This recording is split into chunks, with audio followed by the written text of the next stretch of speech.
What a idiot. All right, so don't have a lot of time, but I wanted to react to the crazy news still coming out, this Taylor Swift, Blake Lively war. That Blake Lively was apparently crazy enough or narcissistic enough to get into or to try to initiate with Taylor Swift, having her lawyers threaten Taylor Swift's lawyers and threaten Taylor Swift, saying that if Taylor Swift did not take a public stand for Blake Lively, and apparently this was in response to Blake Lively's non-attendance at the Super Bowl, and people were talking about that, and she wanted Taylor Swift to come out and make a stand. So she had her lawyer, Team Blake Lively Reynolds, their lawyer contacted Taylor Swift's lawyer and threatened that if Taylor Swift did not take this public stand, then Blake Lively would release 10 years worth of text messages between the two of them, indicating what, I don't know. This is just crazy, though. The level of antagonism that apparently has broken out between Blake Lively and Taylor Swift, and not just antagonism here, I mean, flat out aggressiveness from Blake Lively. It's amazing the level of narcissism and brazenness and just delusion, self-delusion that she must have to think that she can antagonize Taylor Swift this way and threaten her. Taylor Swift, a billion-dollar operation, a one-woman and then her entire operation behind her, billion-dollar operation that Blake Lively is now threatening, or apparently did threaten. It's really astounding. And I know that the judge in this case shot down Brian Friedman and said, well, there's a jurisdictional issue here, so this is not an appropriate request. But it's good that Friedman got this out here. Friedman knows what he's doing, and I have said this before, y'all, and I will continue to say it again, that yes, it is hot out here, and that's why I'm sweating.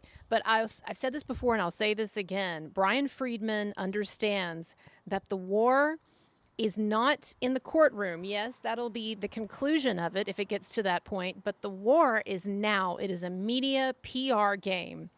And he is playing that game, and he is making Blake Lively look awful. And I don't know who on her team, what boneheaded idiot on Blake Lively's team thought that it was a good idea to threaten and harass Taylor Swift in this way. But they are freaking crazy to have done this. It is astounding. It's jaw-dropping.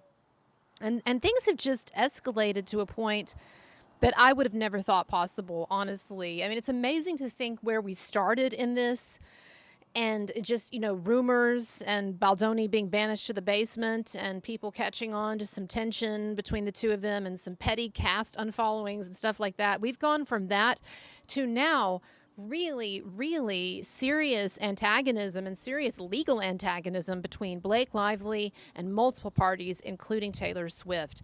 And this thing, too, has now moved Taylor Swift into the nexus, deep into the nexus of this whole saga. And so Taylor Swift can no longer hope to escape from this with the excuse that, oh, I'm just peripheral to this. This is just referring to me. Taylor Swift is just a distraction. I have nothing to do with this, blah, blah, blah. No, she has been dragged into the center of this by Blake Lively, and she's not going away.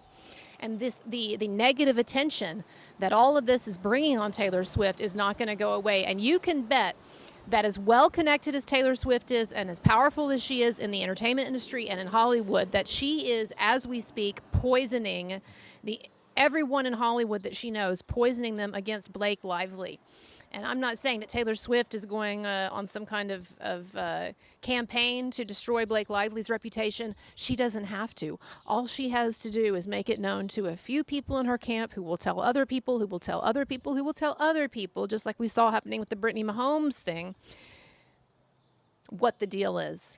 And that's going to get out. And it sounds like Taylor Swift has some people in her camp, maybe at her direction, that are already contacting Brian Friedman, Baldoni's team. This is just going to get worse.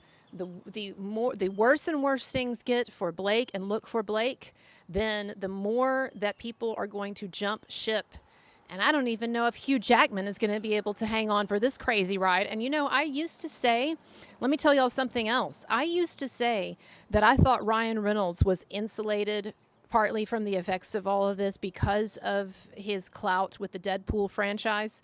I'm starting not to know about that. You know, all things can come to an end, and even the Deadpool franchise can come to an end. If Ryan Reynolds' image is damaged any more than it already has been by this, I'm not actually sure how much of this he can take on, how much water the ship can take on, the Ryan Reynolds Blake Lively ship, the Titanic, can take on before it does sink. So it's going to be interesting. And this is just absolutely one of the best object lessons that I have ever seen in the law of unintended consequences, and why you should, if you are a media figure like this, you should conduct yourself with the utmost caution, because Blake Lively and Ryan Reynolds behaved recklessly with this whole thing.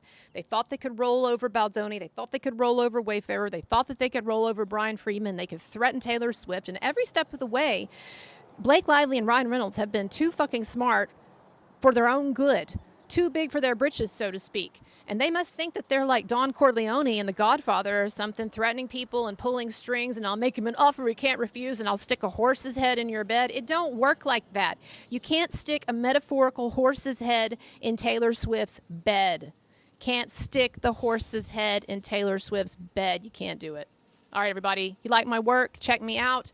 Links below. Appreciate your support. PayPal below as well. And I'm going to keep churning out this stuff. What a bad time for Blake Lively. What a fucking idiot.